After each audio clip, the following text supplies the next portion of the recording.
a crunchy biscuit base that's topped with a silky smooth cheesecake that is spiced with the most warm spices and is topped with juicy apples and the most buttery crumble, and finally drizzled with a whole lot of salted caramel sauce. This salted caramel apple crumble cheesecake is the perfect fall dessert. It's so simple to make, so let me show you exactly how it's done.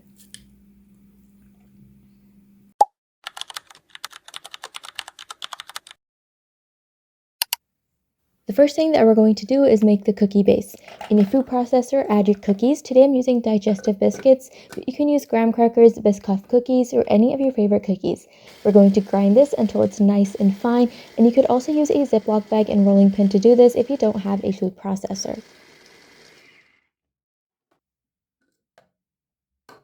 Now I'm going to add into this some melted unsalted butter, and then I'm going to mix this again just until it's nice and incorporated.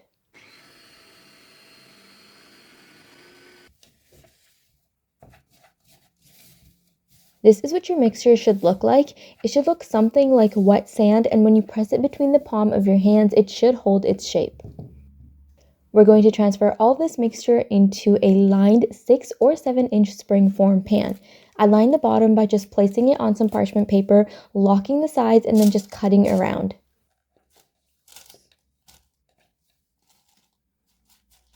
After adding all of that mixture into the pan, use the bottom of a measuring cup or a flat bottom glass to press this all onto the bottom and sides of the pan. You could also use your hands if you'd like, but using a flat bottom glass just makes it really easy.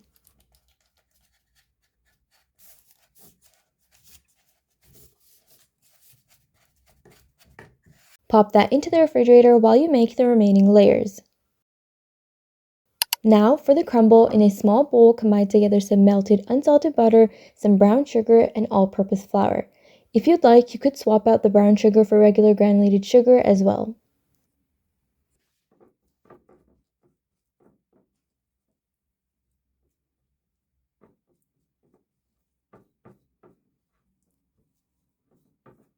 Give everything a good mix using a spatula until it is fully incorporated. The mixture will look kind of like a big lump. What we're going to do is pop this into the refrigerator as well, and while we get to assembling the cheesecake, it's going to firm up, and that's when we're going to crush it and use it on top of the cheesecake. Now let's make the apple topping. In a small saucepan, combine together some chopped apples along with brown sugar, some cornstarch, and ground cinnamon. Give that a good mix, and then we're going to place this on medium flame and cook for around 5 to 7 minutes while stirring occasionally until the apples have softened and the mixture turns into a jammy consistency.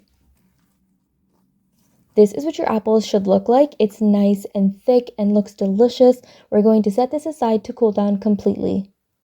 For the cheesecake, we're going to combine together in a large bowl some room temperature cream cheese, Greek yogurt, granulated sugar, a whole bunch of spices, well, not whole bunch, just 3, and then give that a good whisk until it's nice and smooth. What I love about this recipe is you do not need any fancy equipment, electric mixer, stand mixer, nothing like that. All you need is a bowl, well, a few bowls, and a whisk. Now into this, we're going to add in 1 whole egg along with half of an egg. I'm going to start off by adding 1 whole egg first and then giving that a good whisk until it is fully incorporated. Do not overmix. Once the egg is incorporated, stop mixing.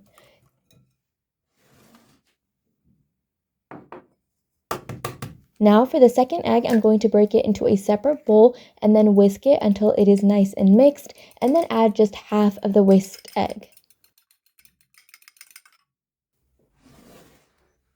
This is just because I want the exact amount, and adding 2 whole eggs would just make this cheesecake really stiff. Give that a good mix once again, just until fully incorporating, making sure not to overmix.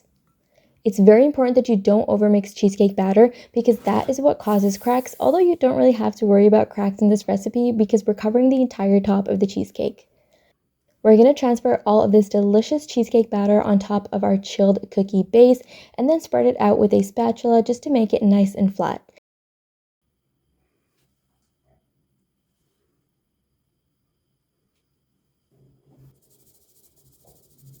Now we're going to add the cooled apple topping all over the top of the cheesecake batter. Be very careful and gentle when you're doing this because we don't want to push the apples into the batter. We want them to just stay right on top. The written recipe is available on my website, thefoodflamingo.com, and you can find a link to that in the description box below. And make sure to sign up for my newsletter to have my recipes sent right to your inbox, even before they're uploaded here on my channel. And finally, we can add on the crumble. The crumble has chilled and firmed up. What I'm going to do is break it up using my fingers and then sprinkle it all over the top of the apples.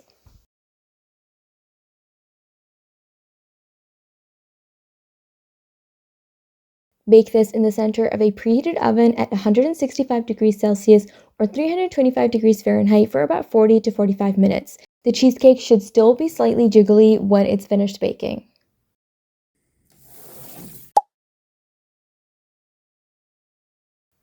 Once baked, let that cool down to room temperature and then refrigerate this for at least 6 hours or preferably overnight for the best cheesecake. Alright, it's the next day and we can finally enjoy the cheesecake. Run a butter knife along the sides of your pan, then unlock it and carefully remove the ring.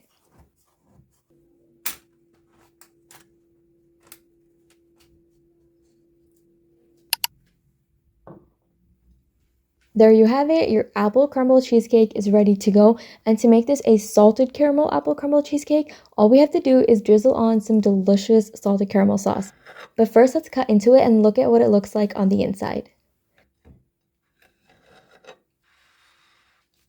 It's literally so silky smooth and creamy. The knife just glides right through it. And there it is. That's what our cheesecake looks like.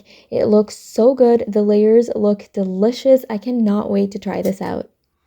And here comes the best part, the salted caramel sauce. This is my homemade caramel sauce, and I will leave a link to the recipe in the description box below, but you can definitely use a store-bought version as well.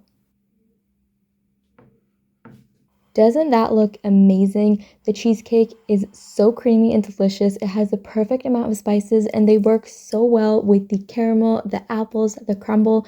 This dessert just screams fall. If you haven't already, remember to subscribe for more easy and delicious recipes just like this one. Like the video if you've liked it and comment down below if you've tried this recipe or if there's anything else you'd like me to make. And as always, thank you so much for watching.